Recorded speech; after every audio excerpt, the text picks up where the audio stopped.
What's up YouTube? So in this box right here is my official last pickup of 2023. On Christmas Day, I was just browsing through the Nike app and somehow I came across these. I had no idea that they restocked or re-released, but as soon as I saw them on the app, I knew I had to snag them up right away. And to my pleasant surprise, they came to my doorstep in just 3 days. So now that I have it in hand, let's see what's inside. So bam! As you can see by the box, it is a pair of Jordan 1 lows in the Bred toe colorway.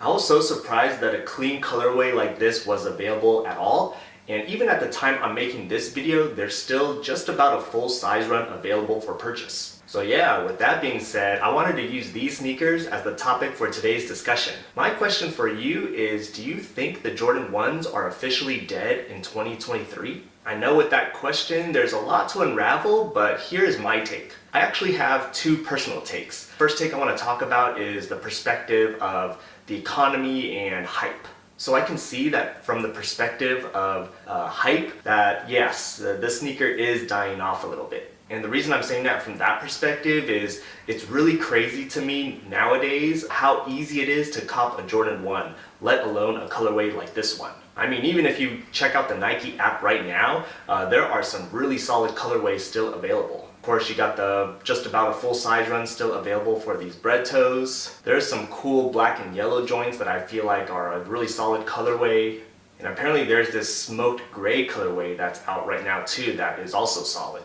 Now in terms of the Jordan 1 Low OGs, you have this classic red colorway, as well as these atmosphere grays, both of which again are very solid colorways that you cannot go wrong with. They're very classic and clean, and they're pretty much still available in all the popular sizes. So with all these Jordan 1 lows available, there's no denying that a lot of these are solid colorways. And as a collector of sneakers, I don't know how long it's ever been at the point where solid colorways like this have been so accessible and easy to access. And with that, I would like to say that I'm all for it.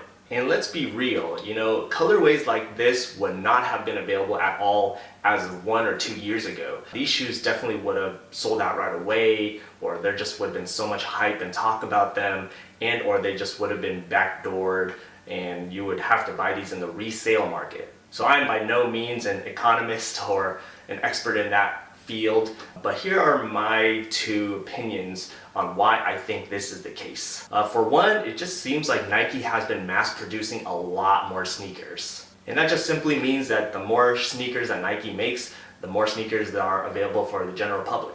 And explanation number two is it just seems like inflation has really affected the sneaker market. In the past few years, you've been seeing this gradual increase in Jordan prices. I think Jordan lows used to cost like $90 a few years ago, and now these retail for $110 and up. That's pretty much a 10% increase in the past 1 or 2 years. And with the cost of everything else going up these days, that just means that people have been splurging a little less on sneakers, hence more availability of these. Either way, if any of you are experts in that field, please chime in the comments below. I'd love to hear about it. Now I want to switch gears and answer that question from a little bit of a different perspective. Are Jordan 1s dead? From my perspective, as a person who enjoys wearing and collecting sneakers, I would say no. The Jordans are still not dead. Not anytime soon anyway. My perspective as to whether a sneaker is dead or not is more so based out of wearability and popularity. People are still wearing Jordan 1s to this day.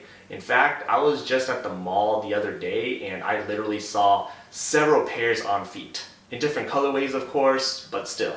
I think there's just that sentiment that Jordan 1s are dead, but at the same time, people are wearing them more than ever.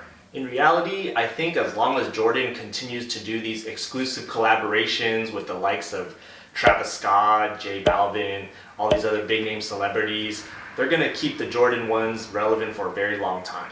I've personally been wearing Jordans over the past 4 or 5 years, only because I've been wanting to wear Jordans for even longer than that, but they've just been so hard to get. But now that they've been a lot easier to get, I've been collecting a lot more and more of them. I love the Jordan 1s personally, the lows in particular, because they're just really easy to wear. They're a very respectable sneaker. The comfort isn't half bad at all, and they're just easy to style with a lot of different outfits. In terms of these Bred toe lows in particular, I'm really happy with this colorway. I've been wanting a Bred colorway Jordan 1 for the longest time, whether it was the highs or the lows. I finally snagged these, and I feel like this is a sneaker I'm going to be getting a whole lot of wear out of next year. The Bred colorway is just a classic on any silhouettes, especially the Jordan 1s. I feel like even the mids or the highs and all those different variations, the satins, whatever it may be, you can never go wrong with the black and red Jordan 1. So yeah, let me know in the comments below, what are your thoughts on the Jordan 1 lows? And do you think the Jordan 1s are dead, or are they still alive and thriving more than ever? Sound off in the comments below. If you made it this far in the video, please do me a huge favor, hit that like button, it'll help me out a lot, and consider subscribing for more content on styles, sneakers, and science. I hope you guys have a great rest of the year, have a happy New Year's, and I'll see you on the next one. Peace.